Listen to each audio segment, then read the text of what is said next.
4 నెలల్లో పూర్తి చేయాలనుకుంటున్నాం. మ్యాక్సిమం 30 నెలల్లో 3 దగ్గర 30 నెలలు అంటే లెస్ దెన్ 3 years 3 సంవత్సరాల్లో అమరావతికి ఒక షేప్ తీసుకొచ్చి మళ్ళీ ఇక్కడ గర్వపడేవిధంగా అమరావతి వస్తుంది. దానికి కూడా స్టార్ట్ చేస్తున్నాం. దీనికి కూడా ఒక 50,000 కోట్ల రూపాయలు పెట్టుబడి పెడుతున్నాం. కాబట్టి 50,000 కోట్ల రూపాయలు ప్రాథమిక అంచనా. దీనికోసం ముందుకు పోతున్నాం అని చెప్పి కూడా నేను మీకు తెలియజేస్తున్నా. ఇది నీకు చాలా కోరిక ఉంది. మీది ఊరే కాబట్టి అవసరం లేదు మీకు. చూద్దాం, ఒకసారి ఆలోచించి. ఫస్ట్ వచ్చారు కాబట్టి ఎమ్మెల్యేస్ అందరూ వాళ్ళు కూడా మళ్ళీ రావడానికి అదే మరి హైదరాబాద్లో కూడా ఇచ్చాం. దాన్ని ఒక ట్రాన్స్పరెంట్గా ఏం చేయాలో ఆలోచించి అది కూడా చేస్తాం. ఇక్కడికి వచ్చినప్పుడు పోలవరం మీరు ఒకసారి చూస్తే 14, 19, 7 మండలాలు తీసుకొచ్చాం. 11,702 కోట్లు ఖర్చు పెట్టాం. అది ఈరోజు 55,548 కోట్లు అవుతుందని 17-18లోనే సిడబ్ల్యూసీ అందరూ కూడా అప్రూవ్ చేశారు. 72% పూర్తి చేశాం. ఇంకో పక్క వరల్డ్ రికార్డ్, అది Guinness record 32,315 cubic metre concrete వేయించాం. అదే మరి వీళ్ళు వచ్చిన తర్వాత మీరు చూస్తే 3.84% పనులు చేసి మొత్తం డ్యామేజ్ చేసి డయాఫామ్ వాల్ నాశనం చేస్తే ఇప్పుడు మళ్ళా డయాఫామ్ వాల్ కొత్తగా కట్టే పరిస్థితికి వచ్చాం. ఏదేమైనా వే ఫార్వర్డ్ మీరు చూస్తే 12,157 కోట్లు గవర్నమెంట్ ఆఫ్ ఇండియా ఇచ్చారు. అదే మరి ఈరోజు చూస్తే డయాఫామ్ వాల్ కూడా ఏజెన్సీని ఫిక్స్ చేసేసాం. రేపు రాబోయే రోజుల్లో ప్రిపరేటరీ వర్క్స్ అన్ని పూర్తయినాయి. డయాఫామ్ వాల్ అయితే మార్చి 2026కు పూర్తవుతుంది. ప్రాజెక్ట్ పూర్తిగా డిసెంబర్ 2027 లోపల ఎట్టి పరిస్థితుల్లో పోలవరం ప్రాజెక్టు పూర్తి చేసి జాతికి అంకితం చేస్తాం. నెక్స్ట్, ఇది పోలవరం సైట్ ప్రాజెక్ట్. ఇప్పుడు ఇది మీకు బ్రాడ్గా చూపించినప్పుడు ఏ విధంగా ప్రిపేర్ చేసి చూపించాం, 10 ప్రిన్సిపల్స్ చూపించాం, మిగిలిన ఫ్యామిలీ వ్యవస్థ ఇవన్నీ కూడా చెప్పాం. ఏ విధంగా భవిష్యత్తులో ముందుకు పోవాలో చెప్తూనే ఇప్పుడు యూస్ కేసెస్ కూడా ఏ విధంగా మనం ఈ 4 నెలల పాలసీల వల్ల ఏమేం చేసాం అవి కూడా మీకు చూపించాం. ఈరోజు భవిష్యత్తులో మానిటరింగ్ మెకానిజానికి leadership council, steering committee, state లెవెల్లో ఒక విజన్ మేనేజ్మెంట్ యూనిట్ పెడుతున్నాం. రాష్ట్ర స్థాయిలో ఒక విజన్ మేనేజ్మెంట్ యూనిట్ పెట్టి దానికి కావాల్సిన advisory committee, professional support, line departments, districts అన్నీ కూడా అనుసంధానం చేస్తాం. ఏదైతే మనందరం గుర్తుపెట్టుకోవాల్సింది, మానిటరింగ్ మెకానిజం ఎగ్జిక్యూషన్ పర్ఫెక్ట్గా ఉంటే మనం అనుకున్న లక్ష్యాలన్నీ కూడా కరెక్ట్గా ఉంటాయి. అందుకని స్టేట్ లెవెల్లో ఒక మెకానిజం తయారు చేస్తున్నాం. ఇది అయిన తర్వాత డిస్ట్రిక్ట్ లెవెల్లో డిస్ట్రిక్ట్ విజన్ మేనేజ్మెంట్ యూనిట్ ఒకటి తయారు చేస్తాం. Economic growth, quality of life, real time governance అన్ని కూడా పెట్టి అక్కడనే మానిటర్ చేస్తూ వాళ్ళు చేసే యాక్టివిటీస్ అన్ని ఆన్లైన్లో అనుసంధానం చేసి రియల్ టైంలో మానిటర్ చేసే పరిస్థితి వస్తుంది. అదే సమయంలో మండల్ లెవెల్లో కూడా ఇది చేసి ముందుకు పోతున్నాం. అంటే 3 లెవెల్స్లో, 1 స్టేట్, 2 డిస్ట్రిక్ట్, 3 మండల్ లెవెల్లో కూడా చేస్తాం. దీనికి విజన్ డాక్యుమెంట్స్ అన్ని తయారు చేసుకొని ముందుకు పోతాం. ఇక్కడ క్లియర్గా key performance indicators, standard operation procedures అన్నీ పెడతాం. ఏ వ్యక్తి ఏ విధంగా పనిచేయాలి, పని చేయకపోతే స్టాండర్డ్ టైంలో పని చేయకపోతే ఎందుకు చేయలేదు, నెక్స్ట్ ఏ విధంగా ఎక్సలరేట్ కావాలి, అవసరమైతే కొంచెం అడ్మినిస్ట్రేటివ్ రిఫార్మ్స్ కూడా తీసుకొస్తాం. టెక్నాలజీ పెరిగింది, బిజినెస్ రూల్స్ అన్ని ఓల్డ్లో ఉన్నాయి, అవి అవుట్డేటెడ్గా ఉన్నాయి.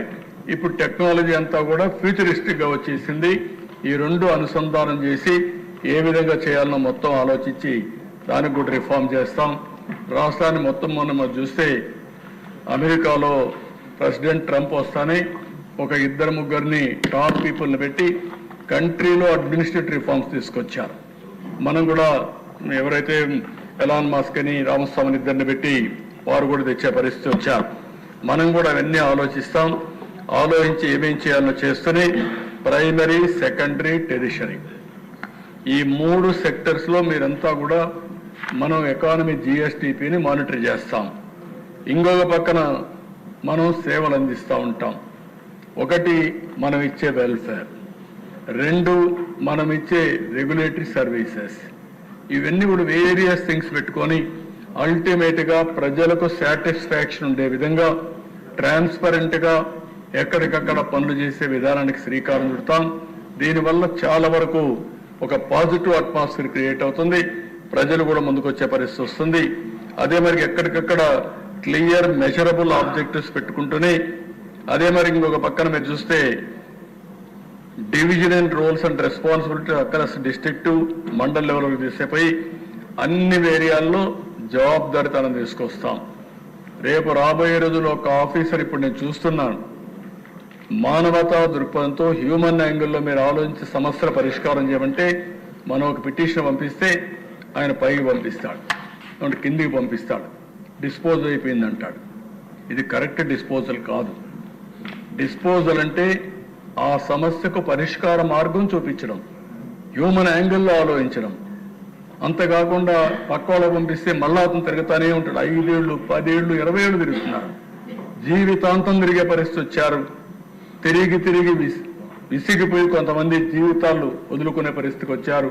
కొంతమంది అయితే లిటిగెంట్స్గా తయారైపోయి సమాజం పట్లనే అసహించుకునే పరిస్థితికి వచ్చారు.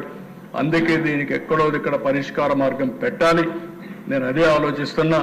టెక్నాలజీ ఒక హ్యాండీగా వచ్చింది, దీన్ని కూడా ఉపయోగించుకుందాం. ఉపయోగించుకుని నేను రాష్ట్రంలో ఉండే అధికార యంత్రాంగానికి పిలిపిస్తున్నాను. ఈ రాష్ట్రం బాగా నష్టపోయాం. ఇప్పుడు కూడా తెలివైన వాళ్ళు ఇక్కడ ఉన్నారు, కానీ ఇక్కడ ఉండే వాళ్ళు ప్రపంచం అంతా రాణిస్తున్నారు, కానీ ఇక్కడ రాణించలేకపోతున్నారు.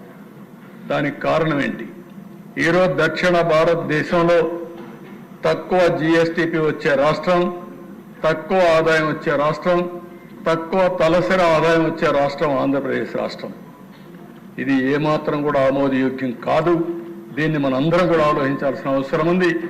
అదే మాదిరిగా అధికార యంత్రాంగాన్ని కూడా కోరేది మానవతా దృక్పథంతో ఆలోచించండి. ఆలోచించి సమస్యల పరిష్కారానికి మీరు ముందుకు రండి. అందరం కలిసి పనిచేద్దాం. అందరికీ గౌరవించే విధంగా ఒక వ్యవస్థను తీసుకొస్తామని చెప్పి కూడా నేను మీకు తెలియజేస్తున్నా. December 1 నుంచి నేను కూడా గేర్ ఇచ్చాను, పాలసీలు ఇచ్చాం. ఇంకా జవాబుదారీతనం తీసుకొస్తూనే ఎక్కడికక్కడ ప్రజా చైతన్యం ద్వారా మళ్ళీ నెక్స్ట్ లెవెల్ ఆఫ్ అడ్మినిస్ట్రేషన్ తీసుకెళ్తానని చెప్పి కూడా ఈ సభ ద్వారా మీకు అందరికీ తెలియజేస్తున్నా. ఇవి చేస్తూ ఈరోజు ఇంత మునుపు చేశాం. We have done it before. We will do it again. ఇది అసాధ్యం కాదు. మనం చేసిన పని ఈరోజు మీరు చూస్తే హైదరాబాద్ ఒక ఎగ్జాంపుల్, తెలుగు కమ్యూనిటీ ఒక ఎగ్జాంపుల్, తెలుగు డయాస్పోరా ఎన్ఆర్ఎస్ ఒక ఎగ్జాంపుల్. ఇవన్నీ కూడా ఉన్నప్పుడు మనం ఈ రాష్ట్రంలో చేయాలంటే ఒక పాలసీ మేకర్స్గా, ప్రజాప్రతినిధులుగా ప్రజలిచ్చిన మన అధికారాన్ని సద్వినియోగం చేసుకుని ఒక చరిత్ర రాయడానికి శ్రీకారం చుట్టవలసిన బాధ్యత మన మీద ఉంది. దానికోసం మీరందరూ ముందుకు రండి. ఎప్పటికప్పుడు ఈరోజు నేను చెప్పినట్టన్నీ రాష్ట్రానికి నేను ఆలోచిస్తే మీ అందరి మీద మీ నియోజకవర్గం యొక్క బాధ్యత ఉంది. నాకు కూడా నా నియోజకవర్గం బాధ్యత కూడా ఉంది. నా నియోజకవర్గాన్ని నేను అభివృద్ధి చేస్తూనే రాష్ట్రం కోసం ఒక ప్రణాళిక తయారు చేశాం. ఇక్కడే డిప్యూటీ సీఎం గారు ఈరోజు లేరు, కానీ వారికి కూడా చెప్పాం. జనసేన, బీజేపీ, తెలుగుదేశం శాసనసభ్యులందరూ ఉన్నాం. మనందరి సమైక్య బాధ్యత, సంయుక్త బాధ్యత. ఏ విధంగా మనం నియోజకవర్గాలను అభివృద్ధి చేద్దాం, పోటీ చేసి అభివృద్ధి చేద్దాం. ఆల్ ఇండికేటర్స్లో మనం ముందుంటామో దానికి శ్రీకారం చుట్టండి.